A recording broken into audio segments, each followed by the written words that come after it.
Welcome to daily life is Sangeetha. போன வீடியோவில் இந்த முருங்கை மரத்தை பார்த்தோம். இத்தனை காய் இருக்குது. இந்த வீடியோவில் இதற்கு என்னென்ன உரம் வைக்கிறதுன்னு பார்க்கலாம். வாங்க வீடியோக்குள்ளே போகலாம். இது க்ரோ பேக். இது மாதிரி பக்கெட் கூட நீங்கள் எடுத்துக்கலாம். பக்கெட்டில் இந்த காஞ்ச இலையெல்லாம் உங்கள் வீட்டுக்கு பக்கத்தில் இருக்க மரத்தோட இலை, வேப்ப மரத்தோட இலை கீழே நிறையா கொட்டி கிடக்கும். மரத்துக்கு கீழே நிறையா இலையெல்லாம் கொட்டி கிடக்கும். அதை எடுத்துக்கிட்டு கூட நீங்கள் இந்த மாதிரி ஒரு லேயர் ஃபுல்லாக போட்டுக்கலாம். எல்லா கீரை க்ளீன் பண்ணுறது அதெல்லாம் கூட நீங்கள் போட்டுக்கலாம். அந்த தோலெல்லாம் கூட அதை போட்டுட்டு அதுக்கு மேலே ஒரு லேயர் ஃபுல்லாக மணல் போட்டுக்கணும். எல்லா இடத்துலையுமே படுற மாதிரி ஃபுல்லாக மணல் போட்டுக்கணும்.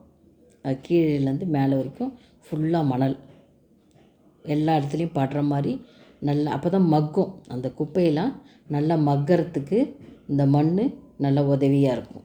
அது ஃபுல்லாக நல்லா போட்டுக்கணும். மேலேருந்து கீழேருந்து ஃபுல்லாக படுற மாதிரி எல்லா இடத்துலையுமே போட்டுக்கணும். போட்டதுக்கப்புறம் இது காய்கறி தோல், பழத்தோல், முட்டைத்தோல், உங்கள்கிட்ட என்ன வேஸ்ட்டு வீட்டில் எது குப்பையில் போடுறது வேஸ்ட்டு, எல்லா வேஸ்ட்டும் கிச்சன் வேஸ்ட்டு எது இருந்தாலுமே இந்த பேக்கில் போட்டுக்கலாம். ஃபுல்லாக ஒரு லேயர் ஃபுல்லாக போட்டுக்கணும். அதுக்கு மேலே மணல் போட்டுக்கணும். மண் அந்த மண் அந்த காய்கறிக்கு மேலெல்லாம் படுற மாதிரி ஃபுல்லாக மண் போட்டுக்கணும். அப்போ தான் அந்த வேஸ்ட்டெல்லாம் நல்லா மக்கும். கருப்பாக கிடைக்கும். நல்லா அழகாக மக்கி நல்லா கிடைக்கும். இது 5 நாள் புளிக்க வச்ச மோர். இந்த மோரை ஃபுல்லாக தெளித்து விடணும். அது மேலே அது சீக்கிரமாக நம்மளுக்கு மக்கறதுக்கு இது நல்லா உதவியாக இருக்கும். 5 நாள் புளிக்க வச்ச மோரை ஃபுல்லாக தெளித்து விடணும். தெளித்து விட்டுட்டு இதை நல்லா க்ளோஸ் பண்ணி மூடி வச்சிடணும். இதை நல்லா மூடி வச்சுட்டு 3 நாளுக்கு அப்புறம் இல்லை 5 நாளுக்கு அப்புறம் எடுத்து நல்லா கலக்கி விடணும். இதை கிளறி விட்டிங்கன்னா தான் கீழேருந்து மேலேருந்து கீழேருந்து கிளறி விட்டிங்கன்னா தான் சீக்கிரமாக மக்கும். இதுதான் உங்களுக்கு கிச்சன் வேஸ்ட்டு. அந்த மாதிரி மக்கின உரம் தான் இது.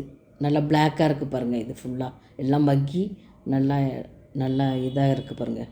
எல்லாமே போட்டது எல்லாமே இது நல்லா மக்கி இருக்குது. அந்த மண் தான் இது எல்லா செடிக்குமே போடலாம். இது நல்லா ரொம்ப சத்து உள்ள மண். இது எல்லா செடிக்குமே போடலாம். செடி நல்லா செழிப்பாக வளரும். நல்லா மண்ணை கிளறி விட்டுக்கணும். நல்லா ஃபுல்லாக கிளறி விட்டுட்டு தான் நீங்கள் இதை போடணும். நல்லா கிளறி விட்டுட்டு ஒரு 2-3 கைப்பிடி நல்லா போட்டுக்கலாம். நல்லா இதை எடுத்து ஃபுல்லாக 2-3 கைப்பிடி சுற்றிரும் நல்லா அழகாக போட்டுக்கலாம். இந்த மண் எவ்வளோ லூஸாக இருக்குது பாருங்கள். என்னோடய மண், இந்த செடி வச்சுருக்க மண் இது மணலும் கோகோபீட்டும் ரெண்டும் கலந்த மண் அது. அதனால் நல்லா லூஸாக இருக்குது. இது ஆட்டுப்புழுக்கை. இது நான் தூள் பண்ணி வச்சுருக்கேன். உங்களுக்கு அப்படியே கிடச்சிதுன்னா தண்ணியில் நல்லா ஊற வச்சு நல்லா கரைச்சி ஊற்றிக்கோங்க. ரொம்ப போடாதீங்க. ஒரு 2 கைப்பிடி போட்டால் போதும். நல்லா கரைச்சி கூட நீங்கள் அப்படியே ஊற்றிக்கலாம். நான் தூள் பண்ணி வச்சுருக்கேன். எனக்கு கொஞ்சம் ஈஸியாக இருக்கிறதுனால நான் தூள் பண்ணி வச்சுருக்கேன்.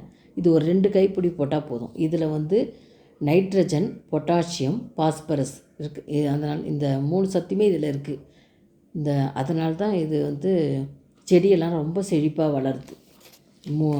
இந்த போட்டுட்டு கண்டிப்பாக நீங்கள் தண்ணி ஊற்றணும். 2 மக்கு தண்ணி கண்டிப்பாக ஊற்றணும். ஊற்றிட்டு அப்படியே விட்டுருங்க.